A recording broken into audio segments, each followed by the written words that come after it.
31 December আমরা চললাম একটুখানি ঘুরতে, দেখি কোথায় ঘুরতে যাওয়া যায়। দেখো যাওয়ার পথে রাস্তায় এরকম ময়ূরগুলোকে সন্ধ্যাবেলা সুন্দর নিয়ে যাওয়া হয়। আর বলতে বলতে গেট দিয়ে ঢুকে গেলাম শপিং মলে।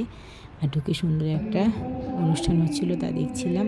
আর ছেলের সঙ্গে এনাদের সঙ্গে ছবি তোলার মানে হলো স্মৃতির পাতায় বছরের শেষে এনাদের সঙ্গে একটু স্মৃতিকে সঙ্গে রাখা। এই আমার ছেলে চকলেটগুলো দিকে তাকিয়ে তাকিয়ে ঢুকছিল।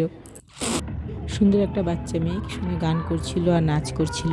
অল্প কিছু বাজার করে শেষে বেরিয়ে পড়লাম বাইরে আমার ছেলের জন্য কেকের উদ্দেশ্যে। বাইরে বেরিয়ে কেক খাবে না তা হয় না, তার জন্য কেক নিয়েই বাড়ি যেতে হবে। বাড়ি ফেরার পথে রাস্তায় দেখলাম শ্রী ভগবান জগন্নাথ এবং ভগবান শ্রীরামের পুজো হচ্ছিল, তো সেখানে একটু প্রসাদ নিলাম আর তাদেরকে দর্শন করে প্রণাম করে সেখান থেকে বেরিয়ে আসছি। আর বেরোনোর পথেই এখানে বালি দিয়ে ভগবান হনুমানজি সুন্দর চিত্রকলা ফুটিয়ে তুলেছে। তো ভালো লাগলে অবশ্যই আমার পাশে থাকবেন এভাবে।